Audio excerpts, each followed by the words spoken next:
The Podical sound. Podcast, you can't win.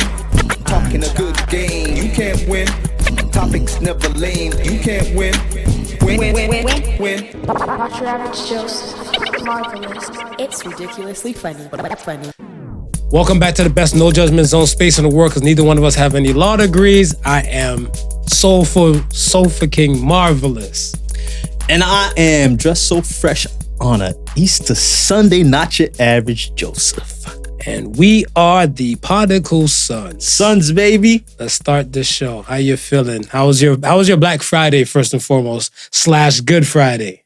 My Black Friday / Good Friday is proper, man. That's what's up. It's one of those things where I'm kind of getting used to the whole idea now, where it's almost original. It's second nature now. Yeah, it's a second nature. It's second nature and stuff, whatever. And I think the people and stuff, like, I was explaining to somebody, I'm like, I'm not shitting on T.I. I'm not shitting on Killer Mike. Right. Because I love Killer Mike. Yeah.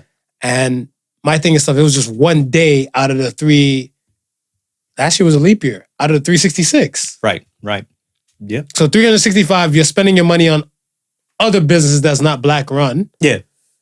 Just one day out of the 365, out of 366, you only spend it on just Black. I find that kind of bad. Very bad from my bad. That's my opinion. Right. So, we got them beat on that aspect. Because, I mean, in any case, we're slowly closing on the year mark. Yeah. That every first Friday of the month, we're only spending our money on Black businesses. We're saving our money. I think the thing for me is that I feel like I'm actually doing something, as opposed to protesting, as opposed to, posting all these stuff on social media. If I don't post anything, if I don't say anything, I know that on a Friday, the first of the month, Friday, shut it down.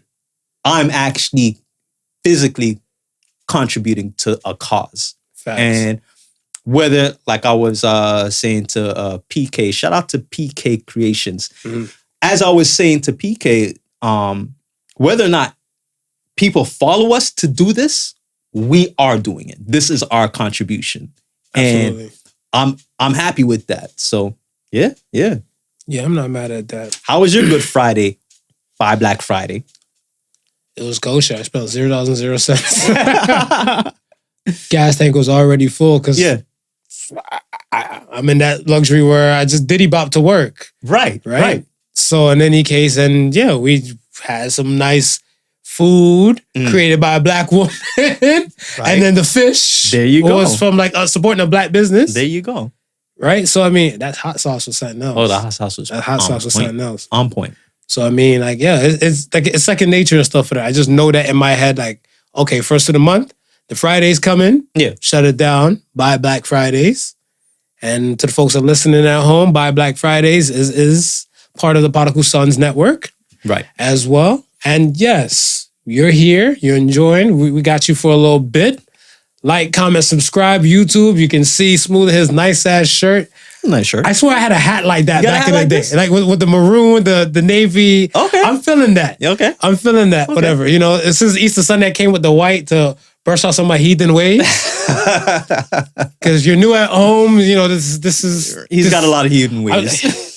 Brother trying to change someday. Until then, we have a podcast to fucking run. And it's a work in progress.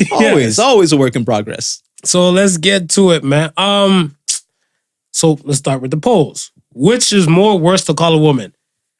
Toxic or crazy? Now, I said crazy. I said crazy on the podcast last time. Yes. And toxic won by 57%. That's still close. That's still close. I said crazy too. No, wait. No, you said toxic. I said toxic. You said toxic. I said crazy. You said crazy. I said crazy because they trying to cancel the word crazy now. They trying to cancel the word crazy because they look at it like it's now considered a slur. They want to put it with those type of words and stuff like if you say like nigga and everything like that. It's a slur to drop the word crazy. Are there any suggestions as to what to use in replace of crazy?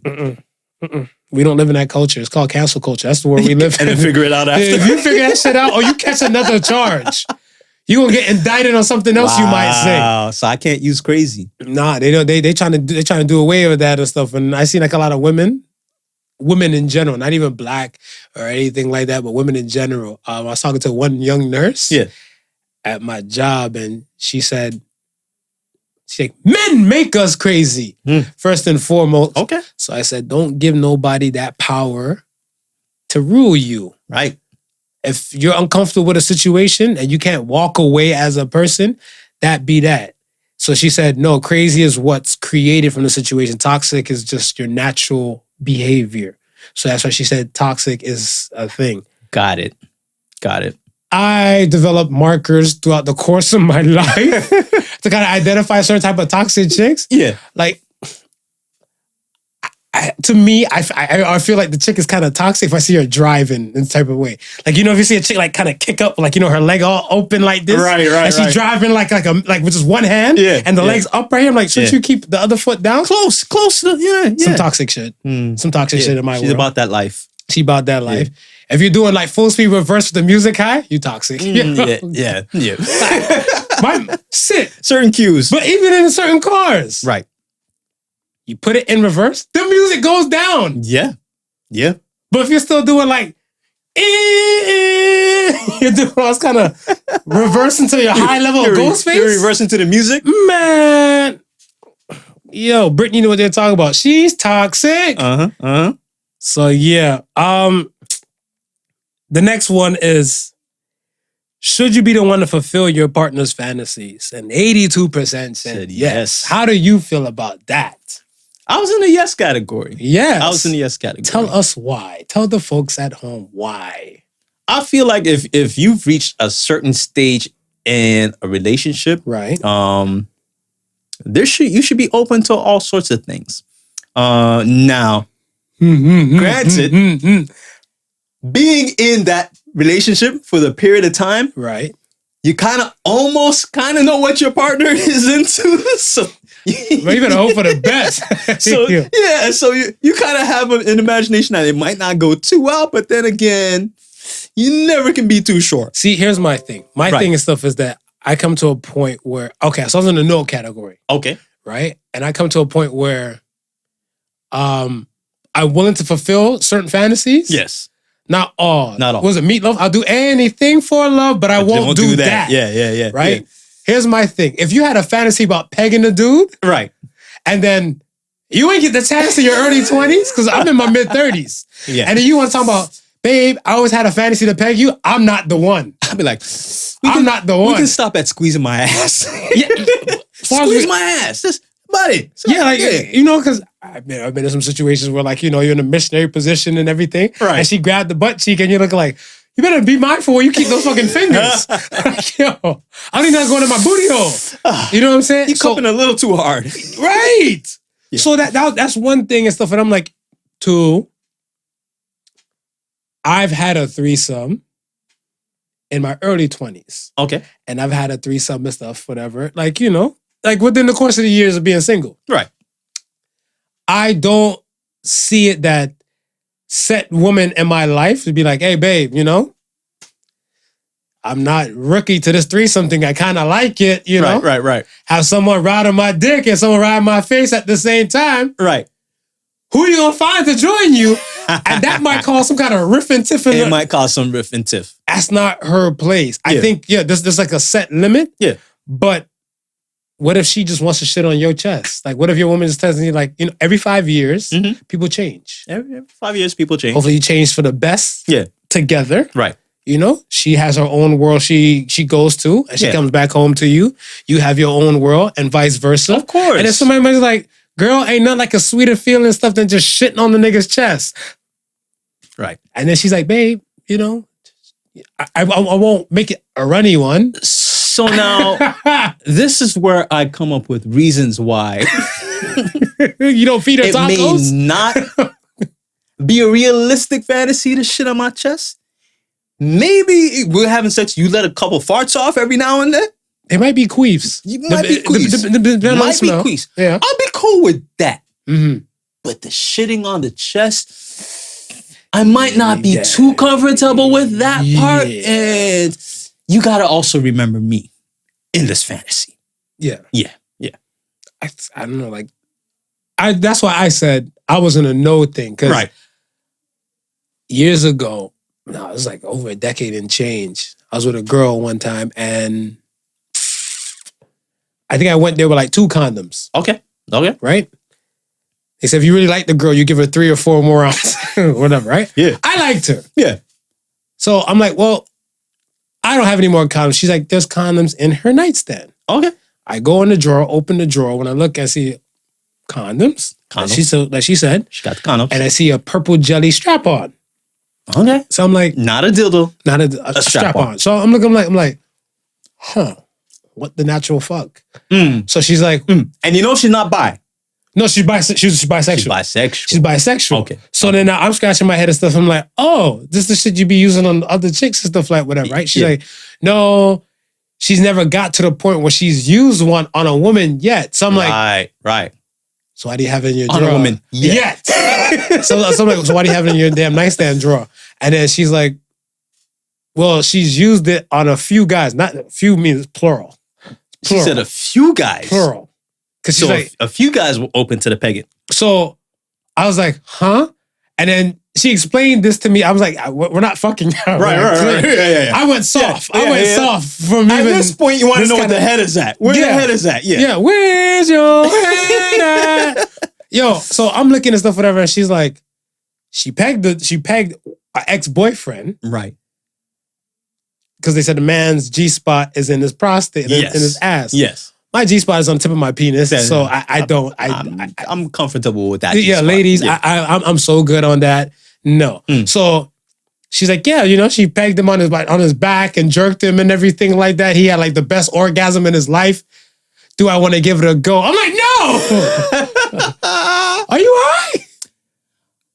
I wonder if she had went out and bought that on her own, or she had met the boyfriend that said, hey, this is a fantasy of mine, and then she went out and bought it. I think I don't want to speak for her. If you are listening, you know who you are. I know who you are. But I have no clue. So yeah, don't feel. He knows who you are. I can find a photo and stuff on the gram and show you her off air. I might know who you are after that. And you're gonna be like, damn, she looks good. How many dudes she done pegged? Peg the stallion. I be like, I might have to look at you, Marv, because when they look good like that, no. Okay, I wasn't going for that. You weren't about that life. Y'all know me. I get cussed out all the time when people like, rape is an illegitimate fear to have. I mean, not going in my butt, okay? Nothing going in my butt. So when she was explaining that and everything, I'm like, nah, boo, I'm not about that life. You're right. So I'm like, you might as well save that for some chicks and stuff like that, whatever, right? So me, I think eventually we end up getting to that third round. Yeah. Like maybe like an hour or something like that later. Okay. And I kind of open and close the drawer kind of fast. All right. To see if I get like a wind of aroma of like shit smelling dildo in the drawer. Like, I'm like, you know, just like, to see like, oh, she cleaned it. Okay. She cleaned it. Okay. Just making sure. Okay. Just making sure. But I was like, yeah, I'm like, nah. Okay. Because I like how you touched upon that, because I was going to say, maybe we should pose this as a question. Oh. If, and this is a question for the ladies, if you're dating a dude, right? Mm-hmm. And it gets to the point where I don't like where this is you're going to be intimate, right? Right. Y'all are lying down in the bed and so forth like that. Right. He opens up his drawer, his bedside, his night side table. He opens up his night side table and he takes out a dildo. Yikes. Would you let him use this dildo on you? Oh, okay. So I've used I guess a bullet, right, on a woman. Okay. Now a full out like phallic shaped vibrator dildo. Yeah. I haven't got to that point. Okay. I feel like that I'm like dual wielding 2 swords in a bedroom. like you know those samurai movies where they have 2 swords, right? Because you got your Excalibur, your own dick, and now you got this artificial dick, right? Like you kind of picked up on your fight. Yeah. I wouldn't play this. Me personally, the goal is to get her off. Right. I know it's easy for me to get mines. And we know that. We understand that, right? The reason why I asked the question is because most women look at these objects as a personal item. They won't go lend it to their girlfriend to go use. They'll tell their girlfriend to go buy her own. Correct. Right? Right. So now, if you pull out a dildo out your nightstand table, what's the first thing that's racing through the woman's mind? How many chicks you use this on? Exactly. Did you wash it properly? Did you rinse it off? Is there still some kind of cooch left on it? You gotta believe they're thinking that. So I would like to know how many women would feel comfortable if the dude that they were dating and they got intimate with pulled out the dildo out the top drawer of the side table. Yo, I'm going to see if I can reword that and spice that. Figure out how you can reword it, figure out how you can spice it, because that is something I would like to know. Yeah, that's some women might be bad about it. Some people might be like, well, how many bodies is this got on it? Well, okay, let's look at it the other way. Let's say you're a dude, or you're a man. Yeah. You're doing your ones and twos and stuff, whatever. She riding you on top, right? She riding you on top. You're laying down, and she sits on your face. Right. She sits on your face, but like right before she sits on your face, she grabs a fleshlight. And now so she's working the fleshlight on your dick. Are you asking yourself and stuff, whatever, like, how many dudes she uses fleshlight on? Or you're just... I'm gonna ask myself how many dudes she used the fleshlight on. So you're gonna get soft in the process? So you're there, she's jumped off, she's getting the ride, she's riding, face like, yeah. And then she's going ham with the fleshlight and stuff on your dick. It's one thing to shoot up the club, but to shoot up the fleshlight? Do you finish on the fleshlight or do you finish on her? That's a good question. Those fleshlights, they look intricate. The ones I seen on the website back in the day, they have like some kind of supersonic kind of design. You might finish on the fleshlight. You might finish on the fleshlight. I don't know. I don't think I've ever seen a vagina kind of built like that galaxy. There's waves. Plus that battery action with the suction that don't stop. Oh, that's some advanced shit. They have ones with suction like that? Yeah. Yeah, I'm finished on the flashlight. She gonna be mad. I'm just gonna have to get her some juice. Oh yeah. I got another round in me. You just gotta wait. We gotta wait a few minutes. Nah, they've been like, whew, that was intense. Where you get that from? Is it mine? Can I borrow? Is it mine? Can I give it? I just want to see if I really want to buy it. Yeah. I don't want to waste the credit card purchase. Just want to know. Yeah, you want to be sure. Yikes. Yo, well, let's get into some shit, whatever. We've been in some shit already. We've been into some shit already. Happy Easter! That's it. We're here. Real quick, thoughts and prayers to the families for the Capitol Hill guy. Yes. For the officer. Thoughts and prayers for the officer. Thoughts and prayers to the officer. Let me say this. I don't like how the media always spins some shit when it's we've seen this several thousand times over already. Right. When I seen on CNN, they gave you a whole background story on the dude from hours when the situation took place that, yes, he had some Facebook posts about the Nation of Islam and everything like that, and the Nation of Islam and stuff, and Farrakhan is like, he's all for that. Right. What the fuck they got to do with this man running over somebody and injuring another person and stuff in the process? Yeah. I don't understand. But yet and still, when you had the shooter from the salon, the spas, right, he's went to several locations, caused this shooting, and they were so quick to say he had a bad day.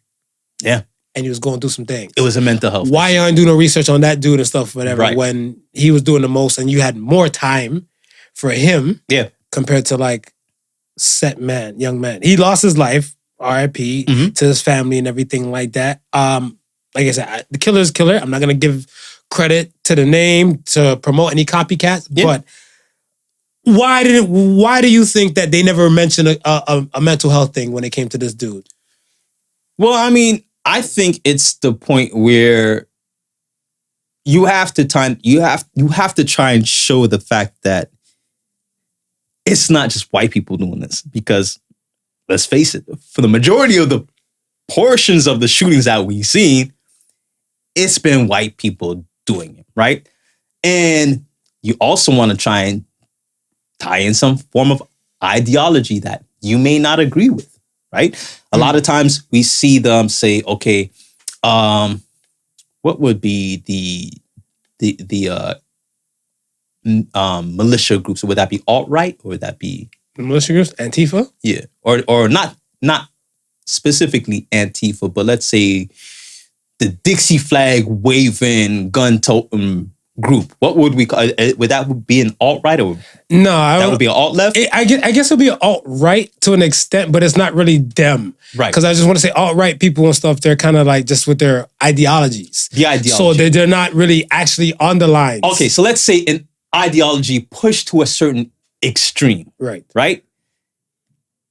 It's funny how you would bring up like the whole fact that he's a Nation of Islam follower, the fact that he mentions Farrakhan, the fact that he's tying all the fact that you would tie these things together in such a short span of time, though. In such a short span of time, knowing that he's not the only person that follows the Nation of Islam. He's not the only person that follows Farrakhan. Right.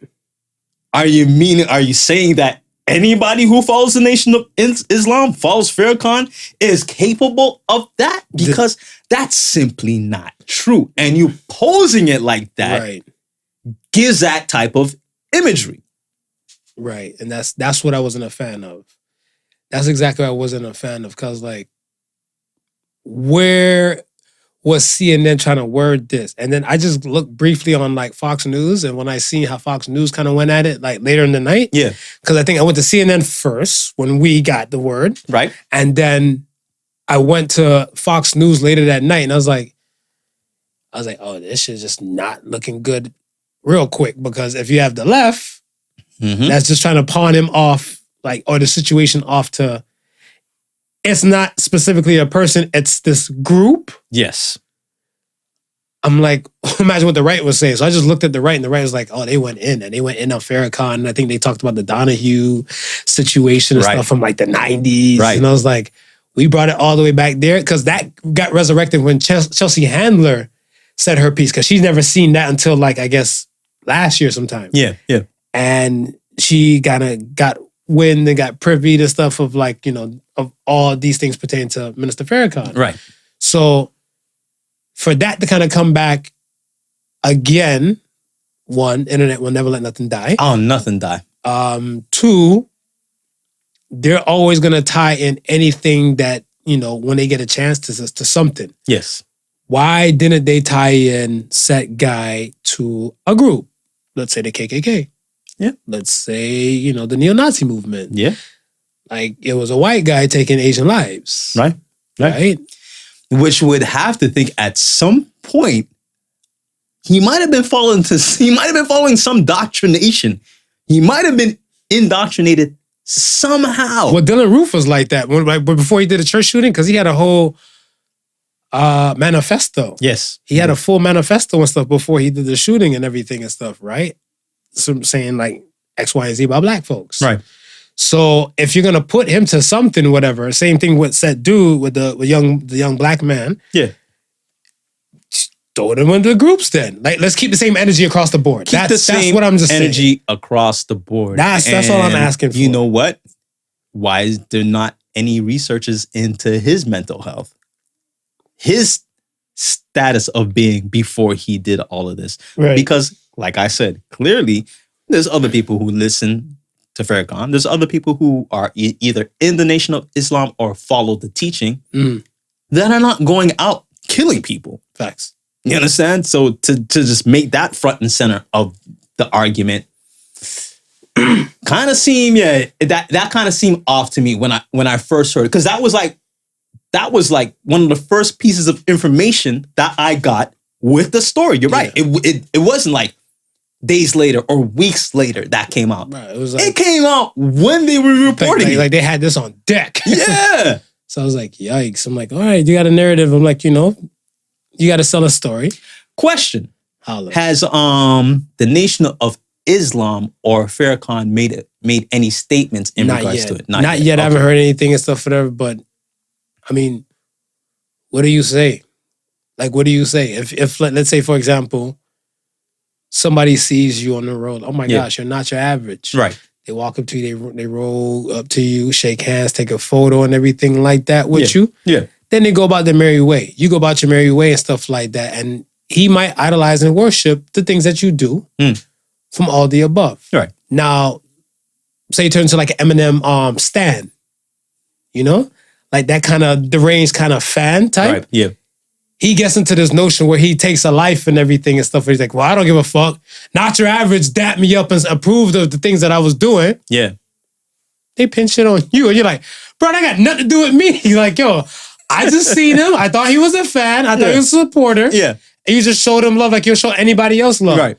I feel like Farrakhan and them and the nation just showed them people love when they're looking for love. Exactly. So if they need to say anything or they don't, that's all on them. I mean, they shouldn't have to say anything. But at the end of the day, even if, because you'll find like a lot of times where, like, for instance, a terrorist act might happen. Right. And they say, oh, so-and-so has either taken claim for it or has denied any responsibility to it. Right? As a means to say, hey, dude is acting on his own. There is no manifesto from us. We did not condone this. Right. Right? Exactly. I mean, not saying that they have to come out and say that. I was just wondering if they did. No, not that I seen yet. So, I mean, who knows? They might in a few days. Might in a few days. Okay, we'll see what happens. See how that develops. I do want to say, like, to close, do you think that any situation now pertaining to a non-white person doing any kind of heinous act would be pinned to a group moving forward? Because let's say, like, 2 hours after this whole story developed, they pinned this to a group, right? Do you think that this might be the new trend moving forward with the media in the Western world? Possibly. Interesting. And it might not necessarily be the fact that this person is actually tied to any form of group. Right. Of course. It could be just a fact that, hey, a matter of convenience. Like, I want somebody to look bad in a certain instance. Oh, you are associated with that person? Well, let me expose that. Let me not only expose that, let me make it bigger than it might possibly even be. Right. Gotcha. The last non-Caucasian mass murder that I can think of is Anthony Marvel. Was the shooter? With the DC? The DC sniper. John Marvel. Mm-hmm. The only thing I can see them not tying him with any group, because the group that he would have been tied to would have been the military. Right, because he was a trained sniper. He was a trained sniper. Right.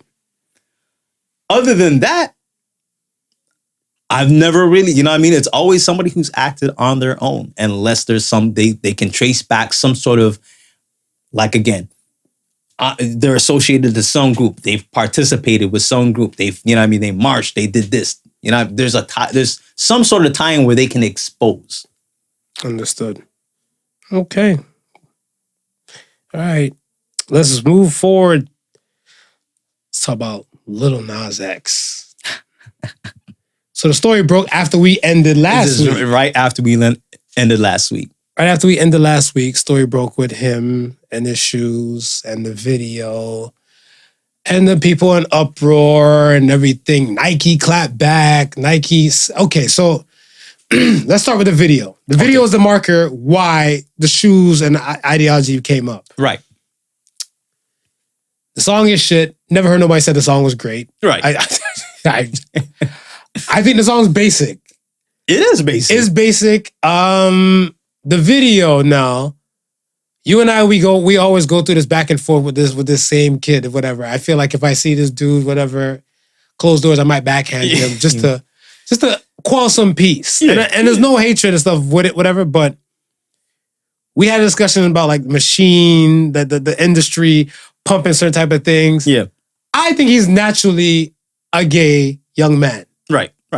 In the video, he was cast out of heaven and he went to hell. Okay.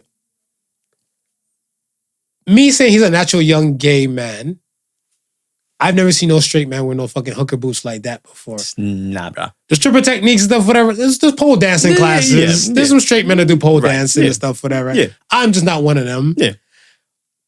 But the whole movement, the lap dance and all that type of stuff, I'm like, you gotta be on the Kinsey scale, you gotta be a different kind of straight guy. You gotta be. You're dancing in the bi world. You gotta be. You're dancing in the bi world. Right. Old Town Road is always gonna be that kid's biggest hit. Yes. I think that hit was too big for him for first song. For first song, right. Third song, fuck, it would have been so great. Mm-hmm. He's chasing that high. Yeah. He's never gonna get that. Right. What's good, what's next to like greatness? Like controversy. Of course. All the time. Controversy. All the time. With this, giving lap dances to the pole dancing, giving lap dances to the devil, tongue kissing the devil, or kissing the devil, snapping the devil's neck, putting on the horns and everything like that. I didn't see any problem. I didn't see why the Christian folk were in uproar with that. Right.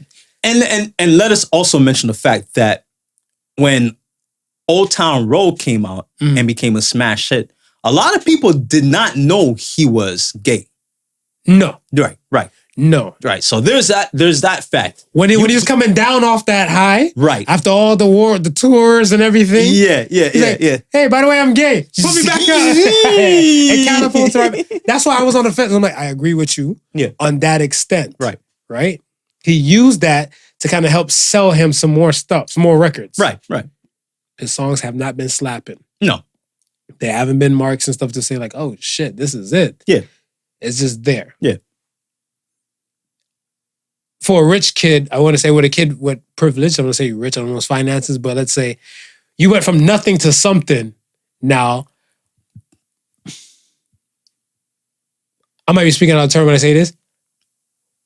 Poor gay looks different from rich gay. I'm sure it does. I'm sure it looks a hell of a lot different. You might rock a basic Coast purse. Right. You might rock a little quick weave, a little wig, get your nails done. You did it yourself. Yeah, you did it yourself, you know? Yeah. Rich gay, he's wearing some couture shit, like some chainmail, like some different shit. Whatever. I'm like, yo, he's in a different kind of realm. Of course. With this money and this privilege and everything. And the machine, the industry, behind it. They love this. The fact, because it can help sell them more records and everything like that. Yeah. This controversy works hand in hand. Now, the shoe game. The shoe game, because of the video and the whole devil thing, he had the Air Maxes.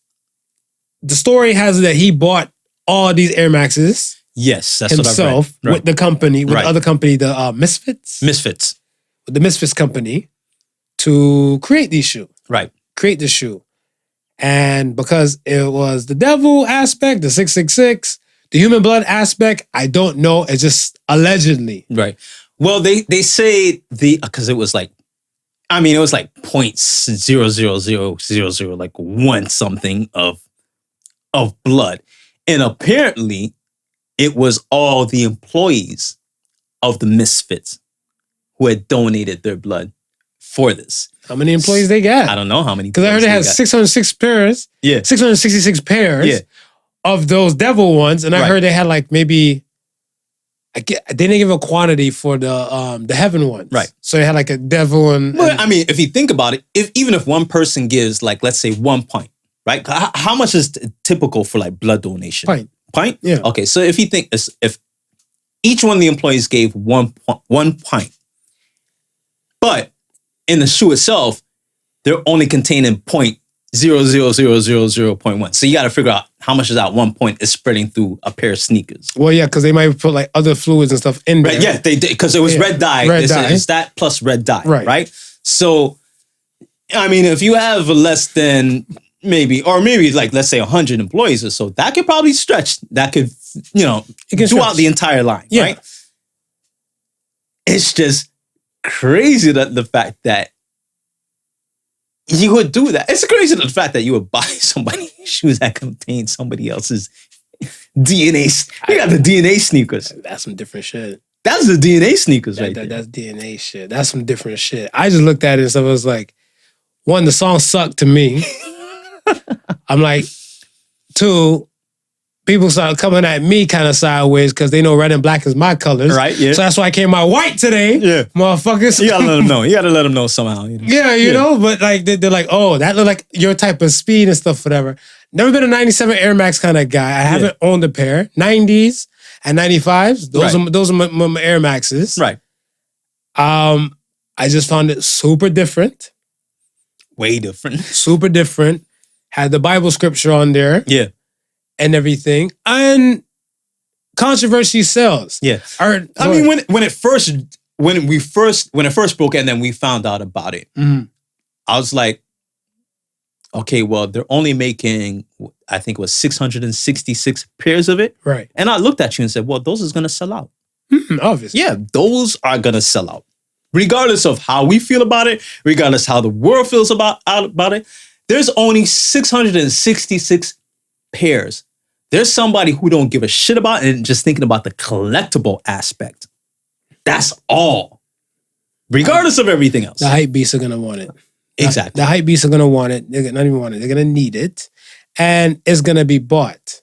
They didn't release, to my knowledge, they didn't release that many before Nike put the cease and desist order in. But Nike does it all the time, though. Because Nike, their thing and stuff is that I have two guys that I know, they do customized kicks. Okay. And a friend of mine before used to do customized kicks. Right. And one guy who did the customized kicks, he did, I'm trying to remember exactly, but it was basically a SpongeBob bikini bottom. Okay. Right? Yeah. Did on some dunks. He did on some dunks. Yeah. And it looked like SpongeBob's house, the pineapple. Right. It did up that big, and I think on the tongue area had SpongeBob. It got a lot of traction. Artwork was phenomenal. It was amazing. Yeah. It was posted up and stuff, whatever, I think in Capsule in Toronto for like a minute. Yeah. And then I think it floated on the net. Right. Nike came after him. Nike came out of him and told like, hey, boss, none of this shit. We didn't authorize this. But I'm wondering if Nike came after him because SpongeBob would be a licensed character. No.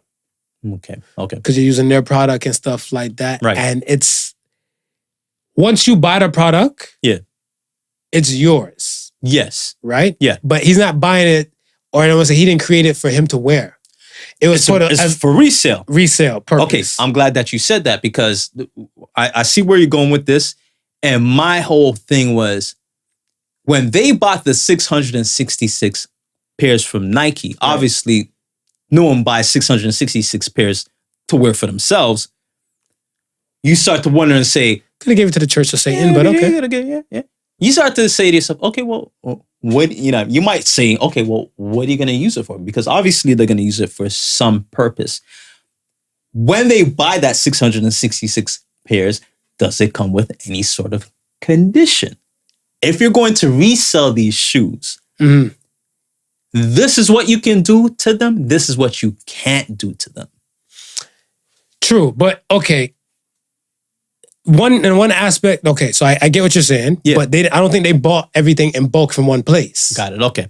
So if you're doing it in like small little picks and pockets and stuff, you're buying out set quantities and sizes from this place. So in other words, we're not buying it straight from the head office itself. Bingo. We're going to different locations. And that was part of Nike's statement and stuff where they made the Complex News. Got it. They were saying that they had no spaceship before when this was even being done. Right. There was never a bulk order even purchased to say this was in the midst of everything and stuff popping off. Yeah. So I was like, but it's easy to, I wouldn't say not easy like that, but it's kind of easier to get because it's not like high demand type of shoe.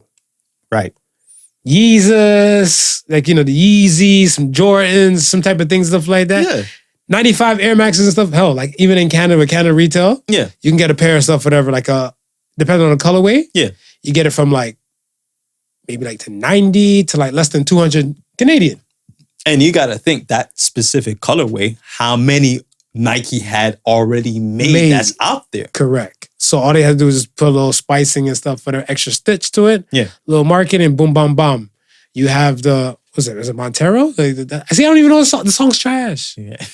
The song's trash. The first time I heard it, it was the midst of the controversies when I heard the song. Yeah. It was like the video. I was like, oh, the video? But I mean, I watched the video before hearing the song because the controversy was about the video. Yeah. I guess somebody sent me the video and stuff, but I think like if you and I saw it that Sunday, last Sunday, they sent it to me this Saturday. Okay. And it was this person's a serious Bible thumper. So he had a problem. So I just like said it to them like, what's the issue? No, but the gay people aren't really celebrated in the Christianity faith. My whole thing is, what difference does the video have than what Hollywood has already put out there? With what? As far as you seen a movie where you had a guy pole dancing from heaven not necessarily lap dance the devil and give him a tongue not necessarily pole dancing from heaven. Okay, I can see with that aspect, but I mean, we seen the what's the one with Keanu Reeves and Al Pacino? Devil's Advocate. Devil's Advocate. We seen the Constantine. So we know Hollywood is used to producing imagery like this. Right. Shit, I'm just in the middle of watching The Stand. I see, and it's not even, to me, it's not even that. I think the issue and stuff is that he hasn't had a hit. He has nothing slapped. Yeah. So it's kind of like, you just know him as the Old Town Road kid. Right. Nothing, not his other bodies of work. Right. And now, out of nowhere, he comes with this, and it's like, the gay kid is coming with lap dances and these hooker boots. Yo, I'm not gonna lie to you, the boots is hot. The boots is proper. If they want to, they was on a chick? Yeah, if they're on a chick, I might tell them to keep them things on in the bedroom. Just get a Lysol wipe for the bottom. Yeah, just keep them on. Yeah. But I was looking at him like, yo, man's out here doing the most and stuff, whatever, and much less, okay, certain things, especially the world we live in, right? Motherfuckers' attention spans are short. Yeah. They won't sit for an hour and change and stuff, whatever, for like a movie to see if some shit like this will go down, much as even The Stand, an episode. Right. But you have this video compressed to like a 3-minute format. This is true. Where you can do like, I'm going to take this into the full extent. And then they got other review videos and stuff for like hidden imagery. I don't got time for that shit. Easter egg my ass, whatever. Don't eat the brown eggs. They're full of crap. So, you know what I'm saying? Like, I look at it as like, Christianity and Catholic faith never really celebrated gay people. Nah. Right? That's known. Yeah, we know that. It's in the doctrine. You're right. Yeah. They've never really celebrated them. And I said to the person stuff, I'm like, it's not like he went to heaven and he snapped God's neck. Yeah. He went to hell, seduced the devil, let the devil get his guard down and snap the devil's neck. Yeah. Why do you care who takes over hell? Like, are you trying to go to hell? Like, I don't understand. Like, if your focus heaven or hell. Because who ruling hell? Yeah, like, who's like you? Why do you care? If you're a good Christian person, and the person, like, you know, the woman's like, it's like, I don't want Trump to rule my hell. Why are you going Give me mine. And I said it to her, and she's like, bye, and hung up the phone. I was like, wow. Okay, cool things. I'm like, I'm pro-human. Like, and then you're right. I just take it as entertainment, shock value. This is nothing new. This is nothing new. I look at it as, of course, he's chasing another hit, right? Mm-hmm. We know controversy sells, right? Mm-hmm. But there's also the fact that Old Time Road was a big success, right? Whoever signed him or made any agreements with him after the fact, you got to produce like that. He's got to produce, right? Yeah. And they don't care what you do, how you do it. Show me the numbers. Well, yeah, because think about it. Like, let's say when I got wind of the video, the plays and streams and stuff that are on YouTube itself was in the like 500,000 mark. And this is the Saturday. This is the Saturday. I think the video dropped the 26th of March. 500,000 mark, and this is a Saturday. So the day before, it went from like 0 views to 500,000, right?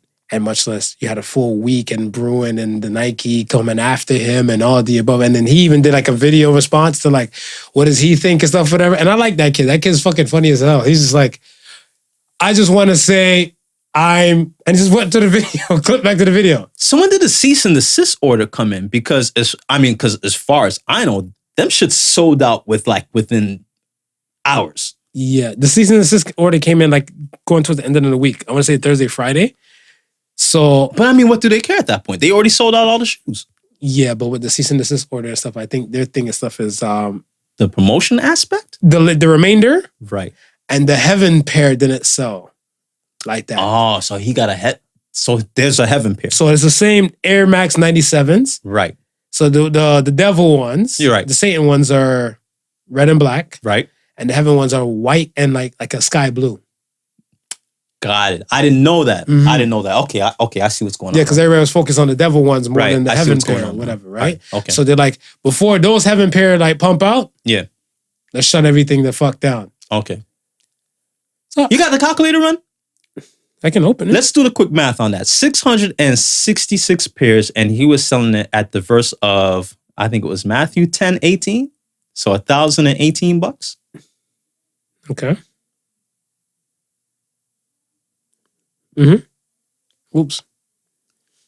How much would he have made just selling those shoes?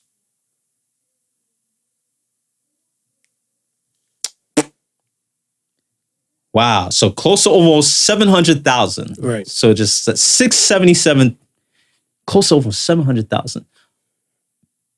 Yeah.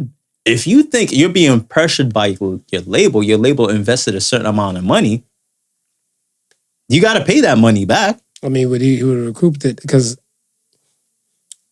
YouTube. Yeah. YouTube, you make a decent amount of penny. I won't say him. I'll still say the label. Right? Right. So they're gonna scrape off top whatever he might be owed as far as them giving him an advance. So that's what I'm saying. The YouTube aspect and stuff, whatever, with that, and then whatever the lyric, the music wise. Yeah. And then the shoes. So yeah.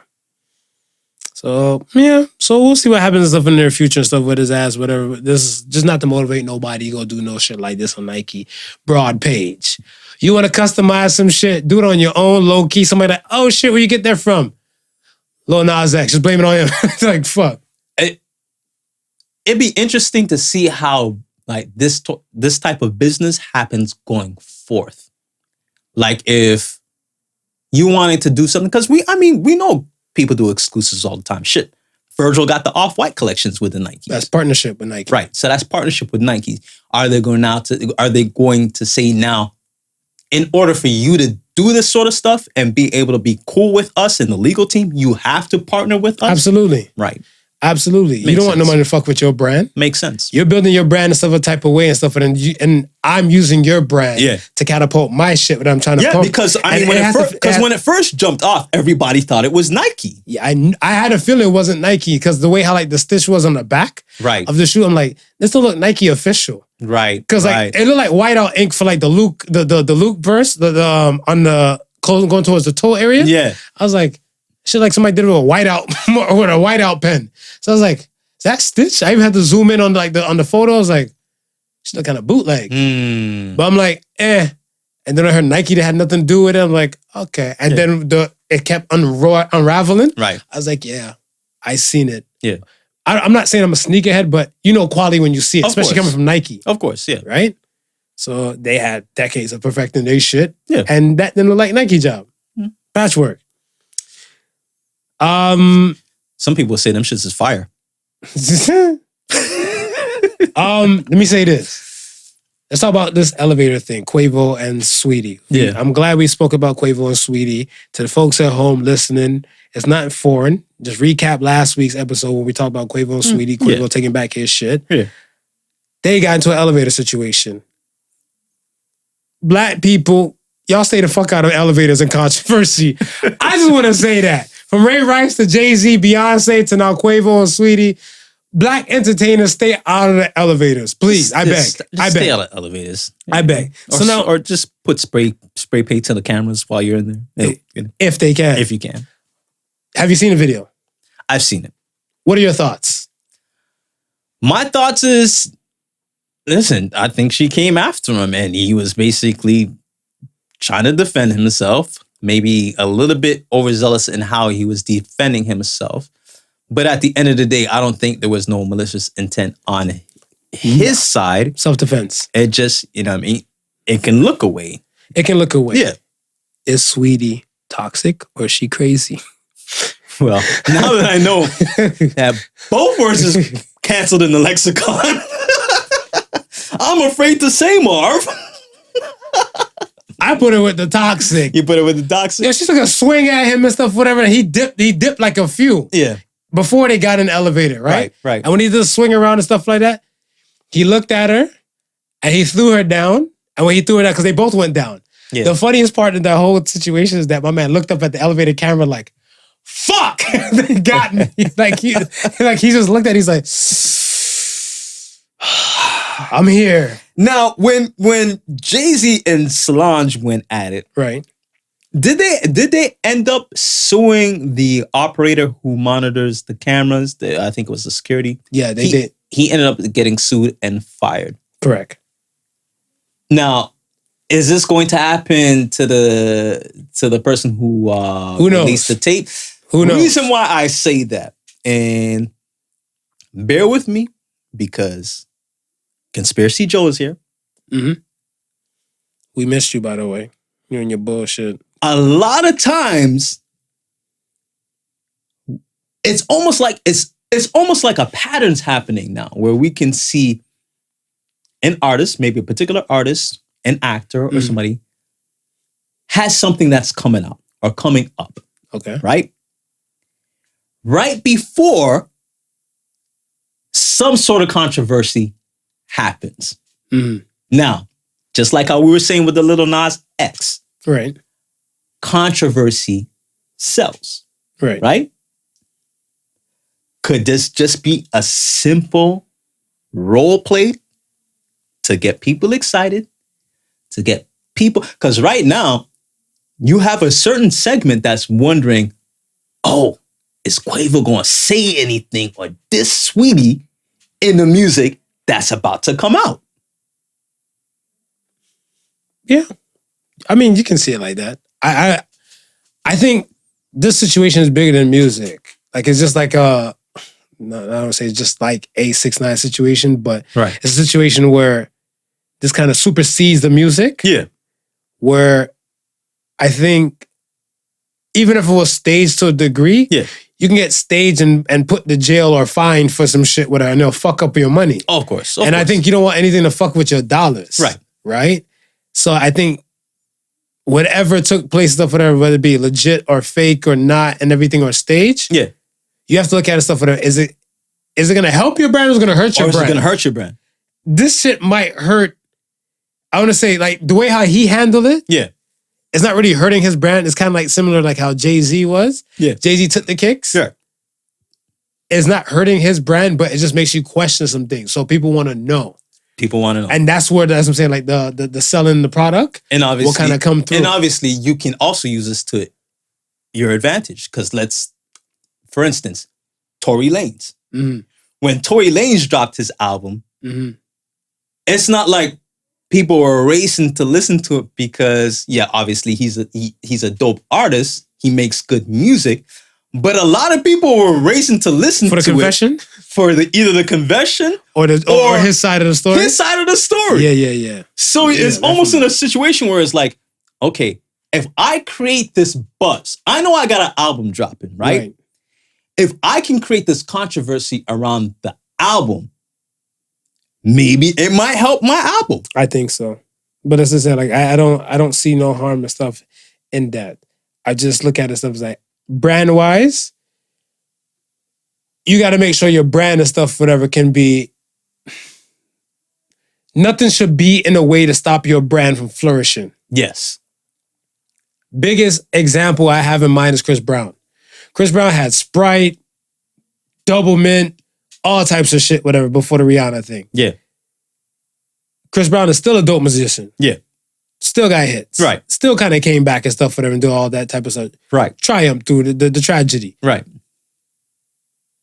Certain brands still won't fuck with him to this day. Mm. So you gotta look at it stuff as that like, yo, what is this gonna do for you in the long term and stuff and everything? Like, cause you're looking for the short term now and possible gain for the short term. You gotta look, you gotta think long term. Okay. Like I remember it was a Soprano episode, it was like a bootleg 50 dude, and he was saying like he paid the mafia people to shoot him. So like it can have like a selling point for his rapping. Yes. Saying like I was shot by mafia and everything like that. Right. And actually like fucked him up in the long run where he couldn't function properly with his life. So I'm like, stop thinking about the short-term game. You gotta think about the long-term game. Of course. Yeah. Long-term game. Yeah. Not gain, game. So I looked at this and I was like, yo, straight toxic. I'd say it on the podcast because I'm brave enough to say it here. I won't say it to a woman's face, whatever. Straight toxic. With a borderline crazy. Yeah. Borderline crazy. C word. Yeah, and another woman said this to me. She said, but you men like crazy women. Because you guys claim crazy women and stuff have better sex. That's my type, nigga. That's my type. Was she wrong, though? That's what I'm saying. I was like, yo. One of my friends said this, and I just laughed and I clapped. He said, ain't no better girl that can there's no better stripper than a stripper with daddy issues.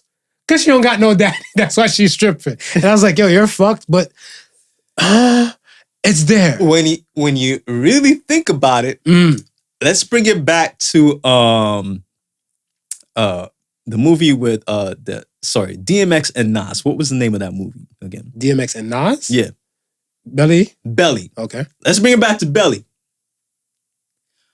One of the best sex scenes in that movie was right after DMX's character got caught, and was her name Keisha? I can't remember. Yeah.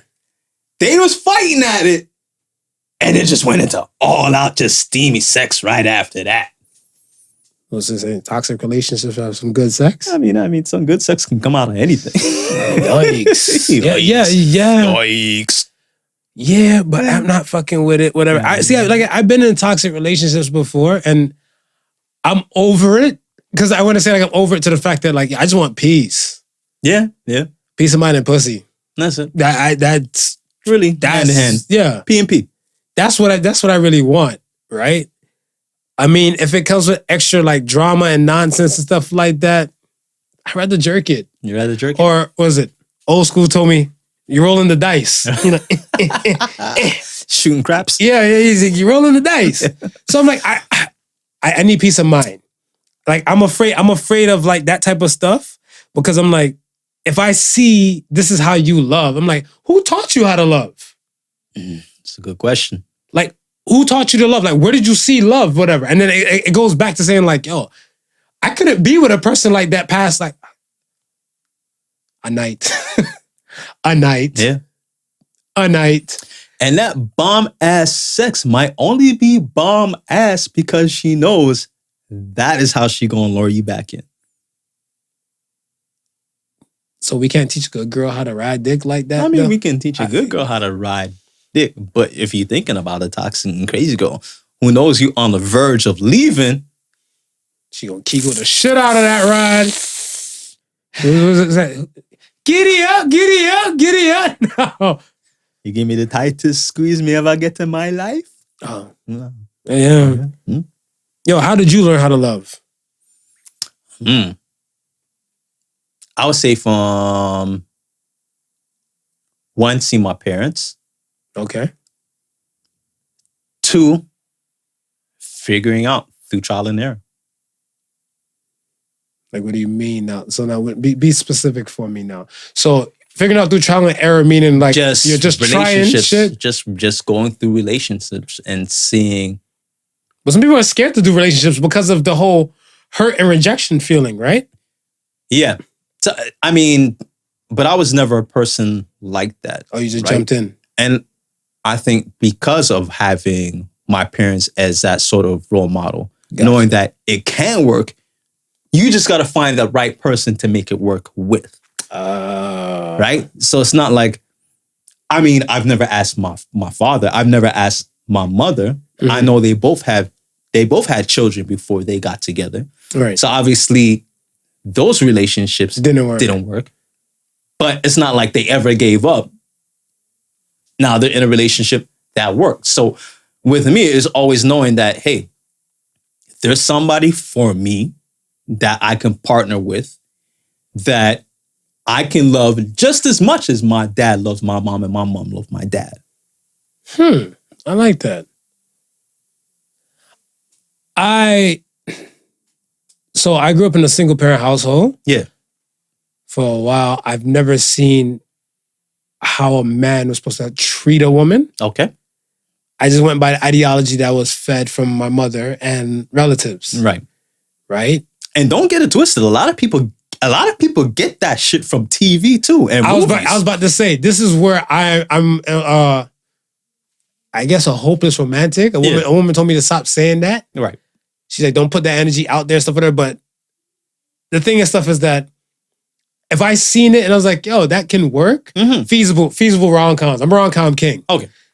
So if it's like feasible and it makes sense and stuff, whatever, legit, yeah, I dig in to be like, I can use this as an example to kind of help rein in or help keep the one I'm going to say I'm going to love. Right. Right? And then like other courses of like life, I want to say where I've seen other couples who had the game kind of mastered or kind of worked out. Yeah. And they seem caring because there's ton of couples and stuff that together, they look like they hate each other. Oh, okay. Like they won't hesitate to shank each other when they sleep. Oh, right. And the other thing I heard that like there's some couples that sleep in other bedrooms. Yeah, I'm not for that. Like, yo, I'm clingy as fuck. I'm jumping in the bed. I'm wrap my leg around you and shit. Have a specific type of pose, but you know, like, yeah, I didn't see that from my mom, but I know for a fact that there was a way for it to be done. Right. In a better format. Okay. Because I was sucker for love. Not hopeless romantic, sucker for love. Yeah. Okay. So, all right. Does your relationship with your parents affect how you love your partner? Yeah. Well, I go back to the fact that I've seen how my father treated my mother and how my mother treated my father. So I would say, yeah, that kind of instilled a certain aspect in me as far as looking for a partner. Like right now. Would you look for a partner that mimics your mom?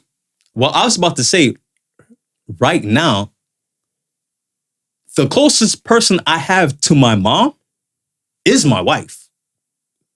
Wow. That's dope. And it's funny because how I met my wife was I got tired of the point of going to clubs and meeting toxic women. I'm fucking with you.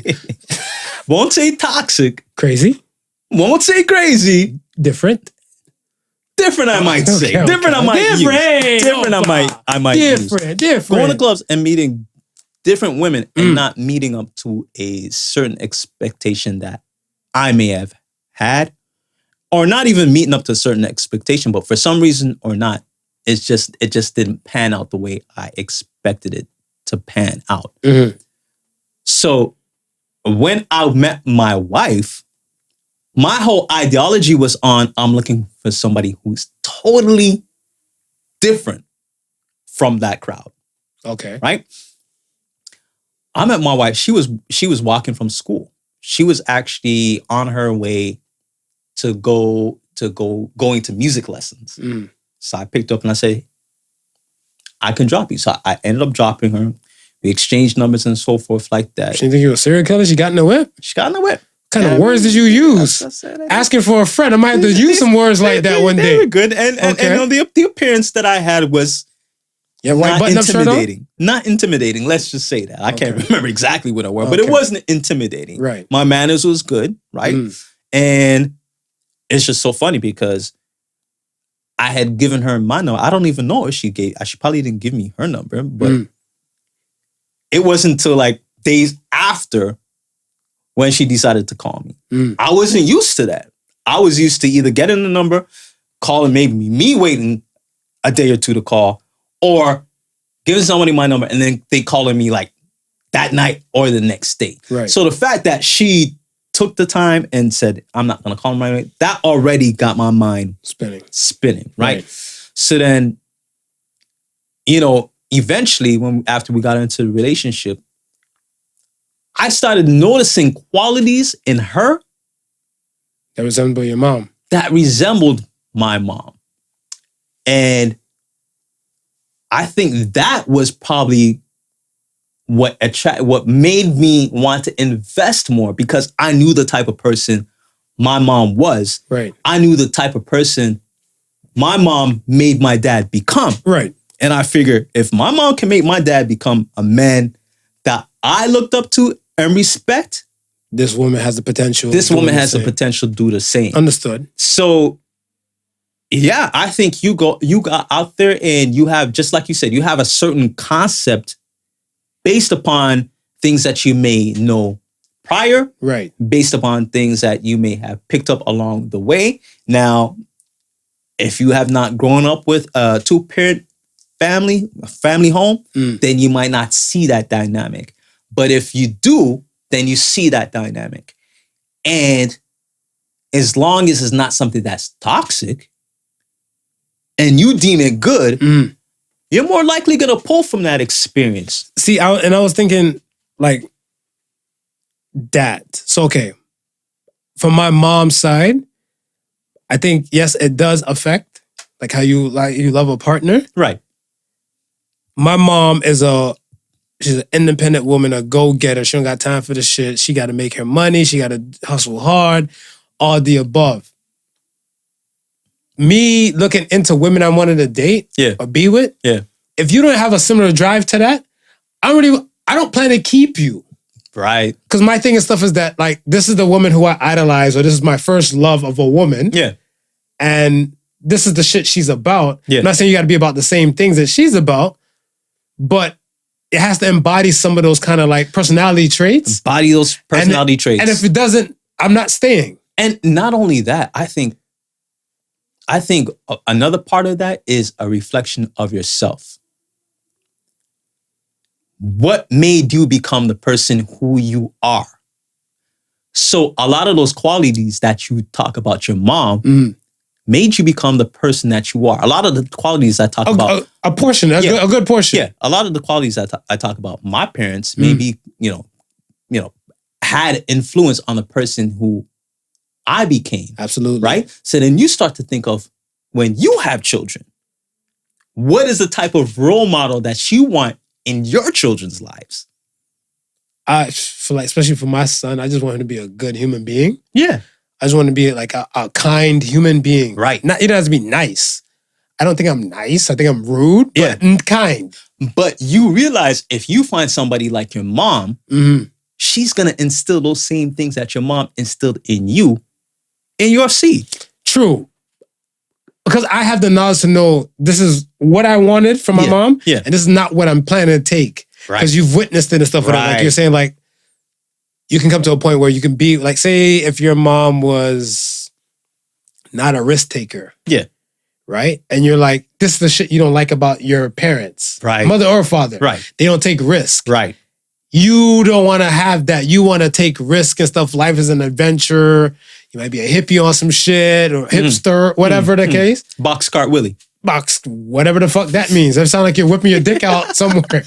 But if you're about that life, you're going to try to do something like no to the parents thing on this aspect. Like you might take, let's say, 80-20.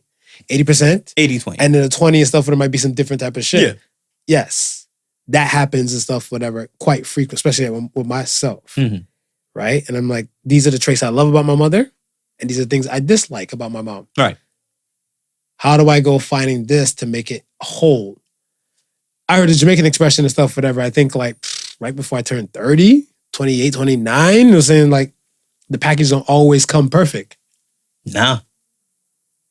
So I hope like certain clothes I order from online does come perfect, but everything else, it doesn't have to come perfect. It's close to, you know what I mean? It's very close to. Yeah. You know, so that's what I was looking at as stuff pertaining to like the parental aspect of it, because, and I feel like me coming from a single parent household,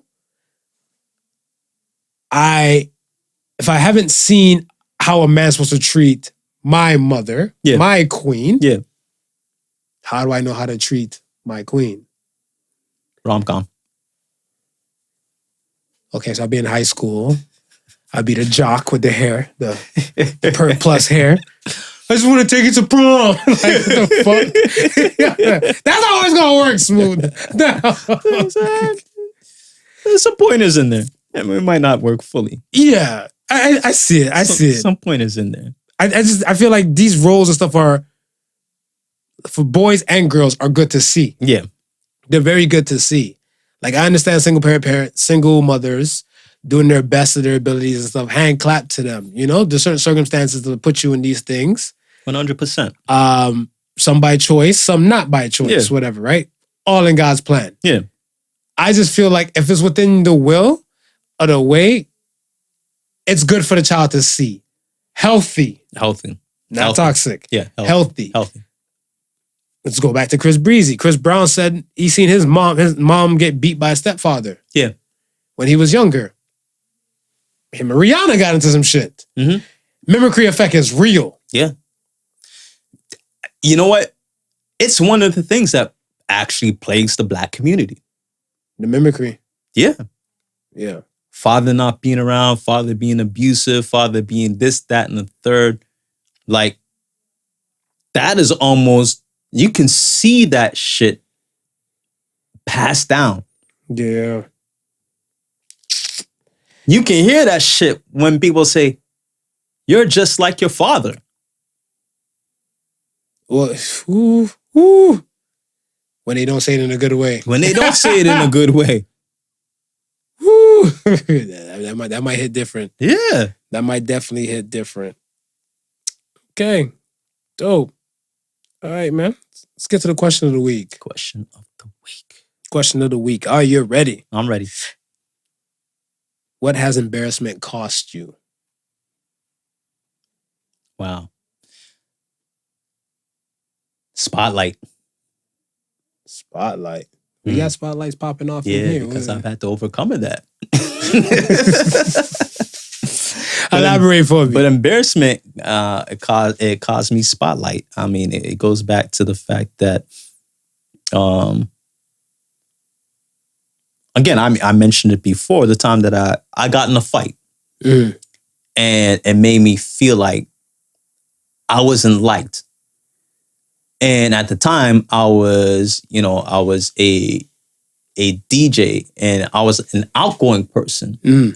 And you find that most of the successful DJ or most of the successful people in entertainment are outgoing people.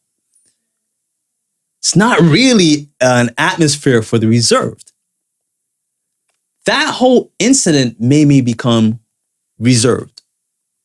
And not want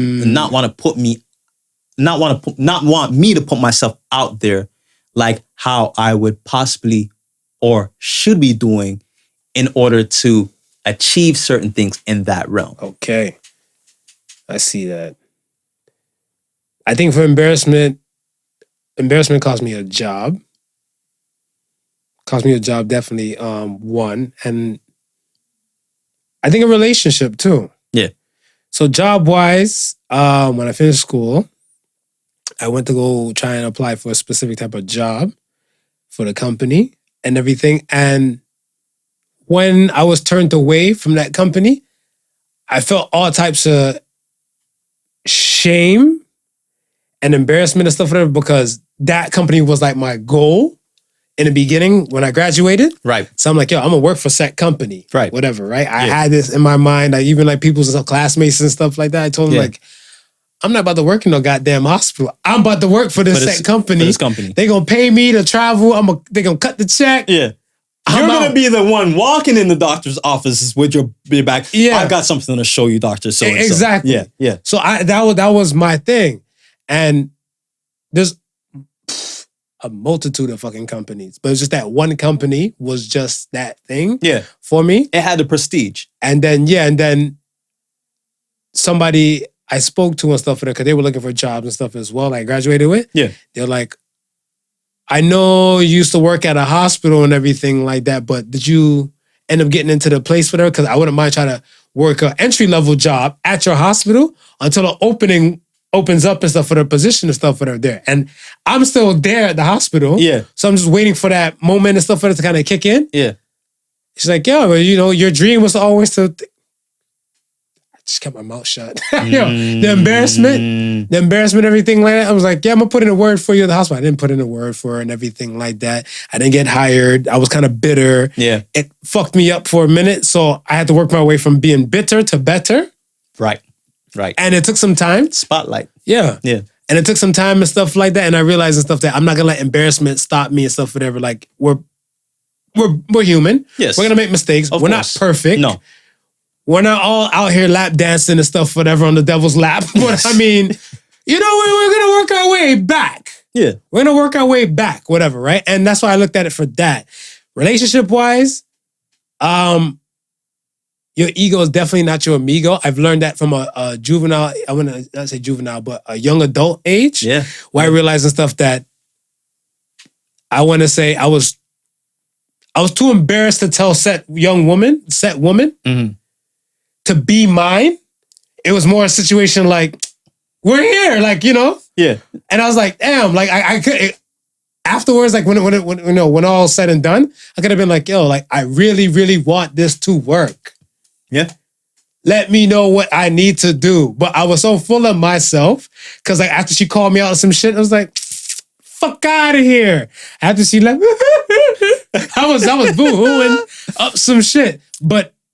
And I told myself, I'm not going to let embarrassment stop me from being great. Let me ask you this. Fire. If any, how many times have you let what you felt to be shortcomings about yourself approach somebody that you found maybe attractive or found that or thought that you would like to have some sort of relationship with? 10 million times over. That's my thing. I don't shoot myself in the foot for other things. Yeah. Pertain to myself. Right. I shoot myself in the foot pertain to relationships with people. Like women I'm dating or women I'm interested in. Yeah. Friendships and stuff like that with other people and like trying to build things and stuff like that. Like, let's say relationship-wise pertaining to a woman. Yeah. I was like, okay, I want to do this, but I don't want to come off too strong. I don't want to come back and forth in my damn brain. Till I'm like, you know what? I just shat the bed, fucked up some shit. Yeah. Not literally, because that's nasty. That's different kind of fantasy. Yeah, that's different kind of fantasy. But then you like, even like what like said, like I would say guy and connection. I remember there was a guy and stuff, whatever, where I knew this dude had like, I would say connections to do a few things. Yeah. And then when I got to meet dude, I was like, it was cool. It was like a dap type of like a, all love type of thing. Right. We swapped out numbers and stuff, whatever. He like hit me and stuff. And I'm like, yo, I want to list out a few things, what you could do for me. Yeah. Yeah. Much as what I can do for you, probably like me. Yeah. And my list and stuff, what you could do for me is so long. Right. And my shortcomings and stuff, whatever, I just had the man's number in my phone, like collecting spider webs in like the phone book. Yeah. It's kind of like, I want to call. Then I was like, fuck it. Tomorrow. Yeah. Then you give yourself the excuses. I just fucked up till like one day I was like, all right, I'm over it. Different dude. This number's not insert. Or I think it's someone else that answered the phone. I was like, I could have been a fucking multimillionaire. Could have been, right? Like, so I shoot myself in the foot for that, for my shortcomings. Yeah. When it comes to pertaining to people. Myself, I'm not my own worst enemy to like me doing other type of things. But I guess in some aspect, it will kind of revolve around that. Right. But I'm better. Yeah. Yeah. Yeah. I would say there's been likewise instances for myself where, again, just being a little bit more outgoing, maybe not being so much into my own head could have provided me with better opportunities when they presented themselves. Gotcha. Yeah. Gotcha. Okay. Let's get to the Ask the Sons questions. First question comes from Wide Space. What is a pretty common thing that turns you off?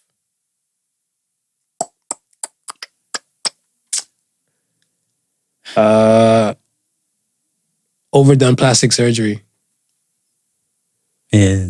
I still follow Jimmy Smacks. Yeah. And he was with some super just I don't know what she was. Created human. Yeah. Let's go with that. Super enlarged breasts, overdone ass, super pillow lips. Yeah. That stupidity, shitty personalities. Women who talk and behave aggressively as men. What do you mean? Chicks that don't have no like female mannerisms or they act like dudes? Yeah. So what about like the women who identify as like the stud? Like if you're a lesbian. But I ain't trying to be with the stud. I ain't trying to be with the stud. I'm trying to talk about the women who are not the stud, who just are overly aggressive and they behave like dudes. Okay, so I got one for you. You single. Right. Meg Thee Stallion walk up on you like, yo, you know I used to date Tory Lanez. You know I like my man small. Yeah. You dropping that dick tonight? That's too much for you? No, but you see, with her, I'm okay with because you like her. And you have to be liked. And it's an exception to the rule. You're a piece of shit. Not because I like her and it's an exception of the rule, because I've seen her in so many other lights being a female, acting female, and not being aggressive. I'm talking the woman who's 24/7 and don't know how to put on that feminine wiles. Don't know how to, you know what I mean, to be soft. Don't know how to be, you know what I mean? They always got to be. I feel like most of the time, the ones that I run into and stuff, whatever, they're not really, maybe in their younger days, right? They probably were. Yeah. But I think when they get older and stuff, they tend to come out, I want to say, blossom into the woman that they are. Somebody's laughing at me when I said the word blossom the other day. They say I sound my age. I sound old as fuck. Yeah. But blossom is an old term. I don't give a fuck. But it comes to a point where like, when they come to like, okay, like let's say the WNBA players. Yeah. I see some WNBA players and stuff, whatever. I guess, quote unquote, some people just write them off as all lesbians, which they're not. Right, yeah. And some of them are just, they have the feminine wiles, but they hoop. And when you see them and stuff, whatever, in their element, like, you know, the bikinis, the girly girls, they get done up and everything like that. I just think it's only a matter of time. Now, the one stuff that kind of just like 24/7 like that, something called stud. Yo, one time, this was, you know, in my high school days, had this girl that went to my senior high school. She was good looking, you know what I mean? But she more had tomboy ways about her. Tomboys make the best wives. Which I didn't mind. Yeah. I didn't mind, right? That's cool because at the end of the day, we probably like the same shit. We're probably into the same shit. Right. So this is before anything got any sort of way type of serious. She came and checked me one day. So we were just chilling and stuff like that in the basement and joking around. And she cut a fart. And I'm like, you ain't on me like that. I say, yo, only my boys can cut farts around me like that. You, on the other hand, I'm supposed to try and find ways to be attractive to your tomboy ass. Cutting a fart kind of ain't helping the situation. Cutting the fart ain't cutting it. Yikes. Yeah, I can it. Yeah. I'd be hesitant. And I mean, it's human. Everybody does it. Everybody does it. But okay, but I'm so used to the girl running. Did she throw up the leg too? Did she do like? She didn't have to throw up the leg. Okay. You just this is a rat. You cut the fight. You didn't even say excuse me. You laughed after that shit. Yeah. No, this is it. This is where we part ways. Yeah, I'm not fucking with that. Enough said. I understand now. Yikes. Wow. Moving on. Moving on. Wow. Thunder Runner. What is the most embarrassing thing that's happened during sex? I caught a Charlie horse one time. I got a Charlie horse many times. During sex? To the point where I'm no longer embarrassed about that shit. I just call it out. Charlie horse! Let's take 5. Okay, so the first time I caught one, I don't think because I'm not embarrassed about like, I guess like busting early or anything like that. Yeah. I'm over that. Shit whatever, happens. right? It happens, Yeah. you know?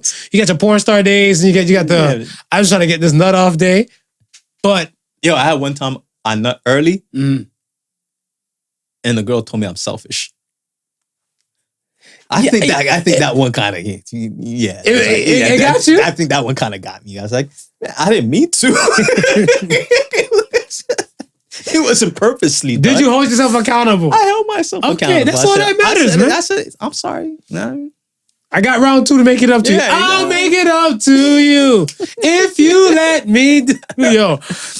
See, okay, so the Charlie horse, we're doing it 1s and 2s and felt like a champ, right? You know, going at it. And then I went to go change position. I just, my left calf muscle was just kind of. Just seized on you? I was like, oh my fuck. The spasm kicked in. Yeah. And I just kind of like pulled off, like, you know, pulled out the vagina and just kind of laid on the bed. She's like, what happened? I'm like, oh, my leg. And she laughed because she's like, it's like your dick went, because I had the condom on. Right. She's like, it's like it went soft to Neptune sound. Pew, pew, pew. So I was actually embarrassed because she said that. I'm like, that's a Marv joke I would crack. But I was like, yeah. So I went, so I was like, shit, it's okay. And then she got up, grabbed some icy hot, rubbed my calf and everything like that. Oh, shit. It was compassionate, but I was young. Yeah. I was like 20. Yeah. I couldn't understand that this was a caring notion. Mm-hmm. I was like, get the fuck off me, man. I went in the washroom, I was like... All in your feelings? Yeah, I was in my feelings. And then I was looking at my leg, I was like, I should cut this shit off and get a cyborg leg. I was pissed. Yeah.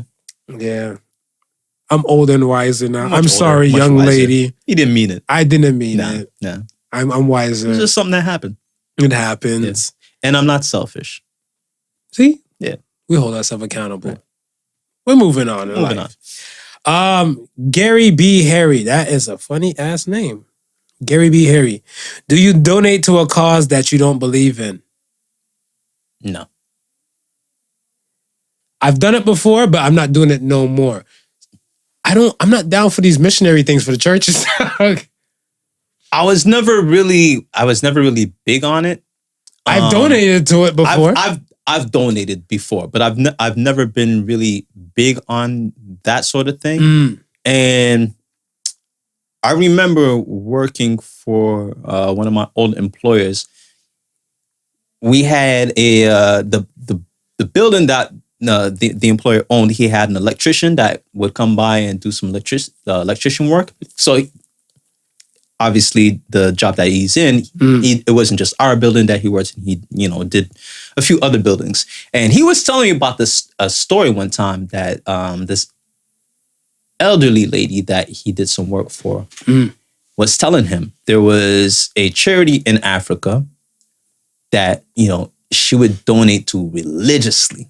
Like, and when I say donations, I'm talking like hundreds of dollars per month. Oh. Right? Is she still alive now? Because I got a Marvin Negro Foundation. You got a fund. Oh, I for sure. Help a brother through life. Hundreds of dollars per month, right? So she wasn't working. She had some, obviously she had some free time on her hands.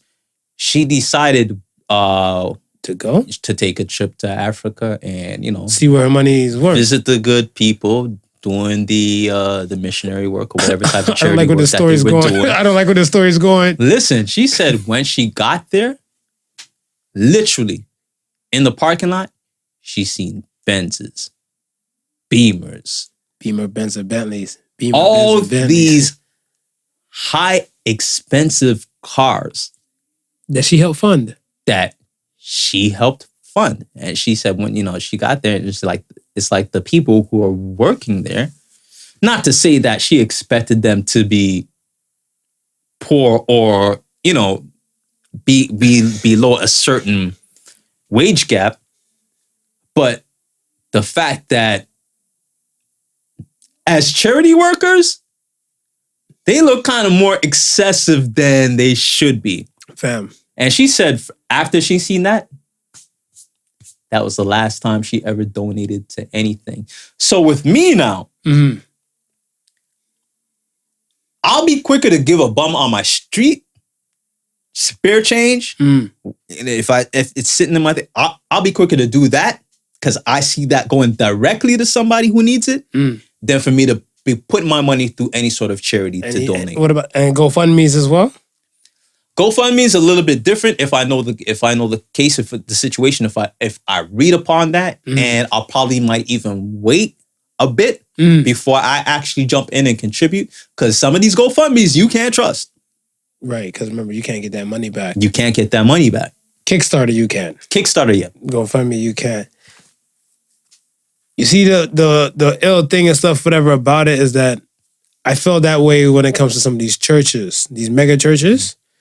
And like some of these pastors and stuff that I see, like, I don't know. Like, I've heard 2 sermons from TD Jakes. I'm like, yo, this thing slaps. I can see where people would just shell out money like that. Yeah. And I see some other pastors and stuff that I see that come up, but I'm like, I have a problem when I see like a pastor. Hell, I see some pastor online. One of my peoples and stuff, he's a spiritual woke person. Yeah.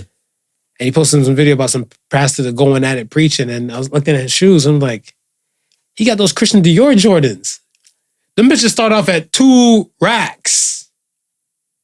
$2,000. I'm not saying you don't work hard. What you do, you ain't hustling hard. Like, hell, you spit a fire sermon. I don't know. Yeah. But I'm like, why not just get like some basic Jordans, and then the rest of that money can go to something else? I have a problem with that. I was about to say, being a man of the cloth, there's supposed to be a certain modesty about you.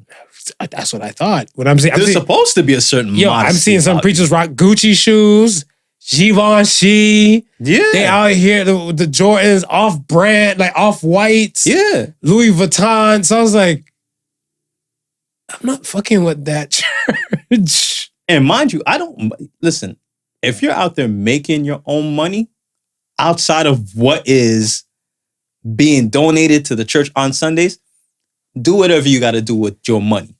But how do you know though? That's the thing. Because he or she can tell you. He or she can tell you. But I know of one personally that was a minister, but also had a really, really good job. So if he showed up on Sunday well-dressed, he would have showed up on Sunday well-dressed regardless if he was the pastor or not. Right. So I see that, I get that. But if being a pastor is your sole income, then you're supposed to follow that modest and humble guidelines, I believe. I mean, you be hearing pastors have private jets. They be having Rolls Royces. They be, you know what I mean? They be dressing in alligator shoes. Alligator gators. I mean, I don't Jesus wore slippers, man. Yeah, basic flip-flops. Yeah, basic flip-flops. I don't know. When they say a man of the cloth, they were wearing cloth. These ones wearing some rich-ass cloths, man. Gucci scarf cloths. I don't know. That's why I try not to donate to any causes I don't believe in and stuff for that. I'm a firm believer now. Yeah. Like, I'm like, what's going on with this? Nah, I'm not for it. And listen, we have nothing against you doing whatever you want to do with your money. That's all you. If you want to donate, that's all you. The problem I have is when churches want to dictate how much you should give. Oh, the 10%? Yeah. Don't feel obligated. Give what you can without putting yourself in danger, without putting yourself at a disadvantage because you feel like you need to give 10%. So one dude kill me. Older gentleman and stuff, I remember, he used to give like 20%. Right. He used to get 20%. And he got into a situation where he was unemployed. Yeah. So I'm like, you gave 20% of your pay when you were working and stuff, whatever. Now you're on EI. You're on an unemployment thing, and you're still going to church giving money. You already gave that portion. This EI portion. You're supposed to be covered. That offering plate is like the EI that you paid into. I was done. Matter of fact, you're supposed to be at church and say, listen, man, I'm going to need to get back some, like, you know what I mean? Maybe like a 20 or something like that this week, just to make something that happen. I'm not fucking with it. So yeah. I guess that's it, man. That's it. So say the Suns. So say the Suns this week. me. No, I'm just fucking with you. Us. You are not to blame for bad decisions you received as a child, but it's your responsibility to fix it. So say the Suns. Now, I feel like a lot of times and stuff, especially like coming with the parental aspect we were talking about, right? Not all, I want to say relationship stuff we've seen, were probably good. Some people probably got bad relationship advice, bad ideology. They witness bad things. As a child, you're just a victim to the circumstance, right? Or in your zeitgeist. I like that word. Yeah. I had to look the shit up after you said it. I was like, what the fuck is he saying? Did you curse at me? But you might be a victim of that time. You're right. As an adult, you cannot keep using that past session and say, this is the reason why you're like this. Like no. No, Hold yourself accountable and do better. Yeah. Especially when you know yes. that situation was wrong. Absolutely. So, I agree. Yes, man. Once again, thank you for the folks listening to the Podical Sons. Remember the difference between genius and stupidity. Genius has his love. Peace and love. Y'all be safe out there. Don't be lap dancing no devils in your dreams. Nah. Happy Easter. Remember, don't eat the brown eggs. They're full of crap. Peace. The Podical Sons with Not Your Average Joseph and Sofa King Marvelous.